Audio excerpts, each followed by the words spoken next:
اور بعض مفسرین اکرام نے فرمایا روح سے مراد فرشتوں کی ایک ایسی خاص جماعت ہے جو صرف اور صرف لیلۃ القدر میں ظاہر ہوتی ہے، اس سے پہلے فرشتوں کے سامنے بھی ظاہر نہیں ہوتی۔ دوسرے فرشتے بھی فرشتوں کی اس خاص جماعت کو عام دنوں کے اندر، عام راتوں کے اندر نہیں دیکھ سکتے۔ اسی لیے اللہ تعالیٰ نے عام فرشتوں کا ذکر الگ فرمایا اور اس خاص جماعت کا ذکر الگ فرمایا۔ اللہ تعالیٰ نے فرمایا تنزل الملائکۃ والروح فیہا، اس لیلۃ القدر میں اللہ کے فرشتے آسمانوں سے زمین پر نازل ہوتے ہیں۔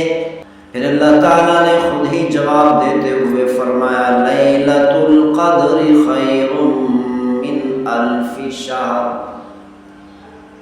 لیلۃ القدر کی عظمت یہ ہے، لیلۃ القدر کی فضیلت یہ ہے، جو مسلمان قیامت تک آنے والی امت کے مسلمانوں میں سے کوئی بھی مسلمان لیلۃ القدر ایک رات میں عبادت کرے گا، ایک رات میں قرآن مجید فرقان حمید کی تلاوت کرے گا، ایک رات میں اللہ تعالیٰ کی عظمت بیان کرے گا، اللہ تعالیٰ کا ذکر کرے گا، اللہ تعالیٰ کی حمد و ثنا بیان کرے گا، اللہ تعالیٰ کی تعریف کرے گا، اللہ تعالیٰ کے سامنے سجدے کرے گا۔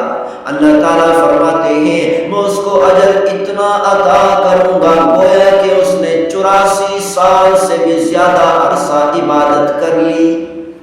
اسی لیے ہر مسلمان کو چاہیے کہ لیلۃ القدر کو تلاش کرے، لیلۃ القدر میں عبادت کرنے کی کوشش کرے، زیادہ سے زیادہ عبادت کرے، زیادہ سے زیادہ تلاوت کرے، لیلۃ القدر کو تلاش کرتے ہوئے اللہ تعالیٰ کی حمد و ثنا بیان کرے، اللہ تعالیٰ کا ذکر زیادہ سے زیادہ کرے، نوافل زیادہ سے زیادہ ادا کرے، تسبیحات زیادہ سے زیادہ کرے۔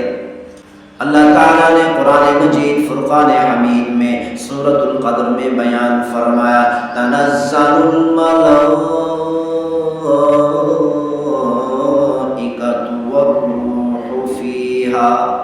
اللہ تعالیٰ نے ارشاد فرمایا کہ اس لیلۃ القدر میں آسمان سے فرشتے نازل ہوتے ہیں اور روح بھی نازل ہوتی ہے۔ مفسرین اکرام نے اپنی مختلف آراء پیش کی، مختلف اقوال پیش کیے۔ بعض مفسرین نے فرمایا روح سے مراد حضرت جبریل علیہ السلام ہے۔ پیغمبر صلی اللہ علیہ وسلم کی حدیث مبارکہ کو سامنے رکھ کر مفسرین اکرام نے مختلف اقوال پیش کیے۔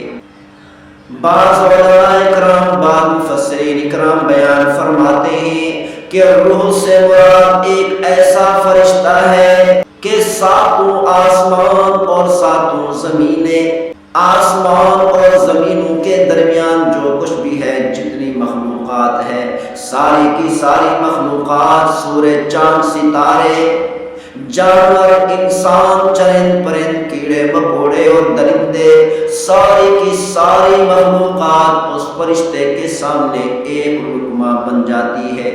سارے کی ساری مخلوقات اس فرشتے کے سامنے ایک لقمہ کی حیثیت رکھتی ہے۔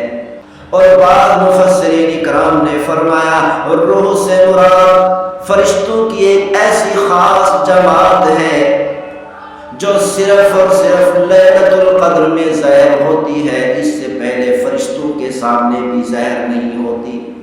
دوسرے فرشتے بھی فرشتوں کی اس خاص جماعت کو عام دنوں کے اندر، عام راتوں کے اندر نہیں دیکھ سکتے۔ اسی لیے اللہ تعالیٰ نے عام فرشتوں کا ذکر الگ فرمایا اور اس خاص جماعت کا ذکر الگ فرمایا۔ اللہ تعالیٰ نے فرمایا تنزل الملائکۃ